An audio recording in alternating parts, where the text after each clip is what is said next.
Sri Sandeep Gupta, who is the Managing Director, Arya Hotels and Consultancy Private Limited, and the Executive Director, Asian Hotels West, is a very dynamic leader in the field of hospitality and has developed properties that cater to all the segments at various price points.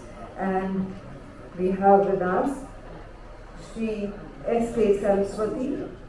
He's ED CNS Planning, retired as member ANS, Airport Authority of India, and was associated with the planning, procurement, supervision of implementation, ground and flight testing and adjustment, training of technical professionals, and commissioning of communication, navigation, surveillance and ATM systems in India. And we hope we are joined by Sri Rakesh Mathur, who is President TSOI, is a hospitality industry professional with over 47 years of leadership experience in Indian and global hotel groups. And before I hand over to our chairperson to carry forward the proceedings of this session, so ladies and gentlemen, we are also joined by Sri Rakesh Mathur, once again requesting Mr. Shahi to kindly come up and do the honors of presenting a floral bouquet to our eminent speaker.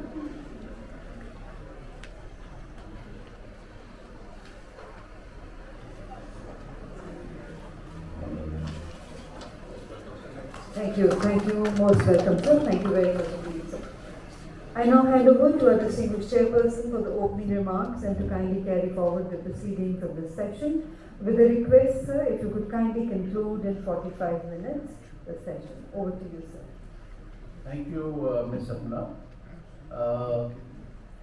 Good afternoon, ladies and gentlemen. So we begin the session second, and I'm aware of the fact that we are already late by more than 45 minutes, and as requested, I would like to finish it off, say within 45 minutes or maybe a little more, and would not stand between you and the lunch. Anyway, so before beginning the session, I would like to first of all give opening remarks about the subject that we have. The subject, as you are aware, is mainstreaming sustainability in tourism through green initiatives.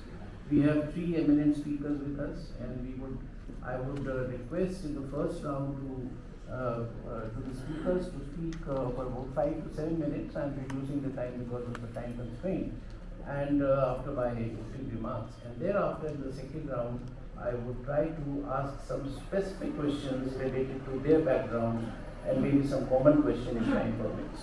So, ladies and gentlemen, extending a very warm welcome to our panel speakers, and let me tell you, these esteemed speakers have already been introduced by the anchor.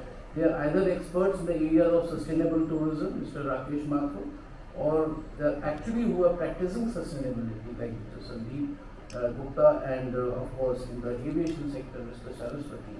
So, ladies and gentlemen, mainstreaming tourism sustainability is crucial for ensuring that tourism development contributes positively to the environment, society and the economy. And to achieve this goal faster, there is a need to integrate green practices into mainstream tourism. So what we discussed in the first session and maybe in the inaugural session is all about technological innovations. My take is that while technological innovations will bring about growth in tourism, mainstreaming sustainability is simultaneously required to bring growth with sustainability, as I had mentioned initially. And there cannot be a continuous growth without sustaining it. So the need of the hour is that we bring in at the same time all those measures, which make this growth in the tourism sector more sustainable. Friends, I would like to apprise that Government of India and many state governments, in fact, have already started taking proactive steps in this direction. I recall, for example, the classification of hotels, the stars that we give, 5 stars, 4 stars, 3 stars, if you are aware of them. Basically, it has inbuilt requirement of green initiatives and green investments. Without having those provisions fulfilled, no star classification is offered by the municipality. Similarly, for registration of tour operators, there are certain do's and don'ts. And that list is getting higher, longer and longer because of the need for sustainable tourism in our country. Similarly, I remember we had those flagship schemes, for building tourism infrastructure. They are still there. One is for Age Darshan, one is for Shad. Basically, they are for building world-class infrastructure around the destinations.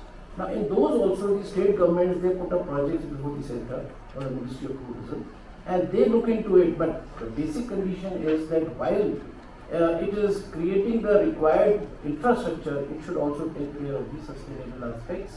So these are some of the initiatives which the government of India and even the state governments, if you see the latest policies, for example, Uttarakhand, if you see the latest policy, even Uttar Pradesh, there is an element of extreme cautiousness about the environment. I am not talking of Kerala and other fragile ecosystems, but even those states where environment and sustainability was never the issue, even they have started becoming serious. With this note, friends, I would like Mr. Sandeep Gupta to share his thoughts on the subject of today's business session. And Mr. Sandeep Gupta, you can share. Thank you.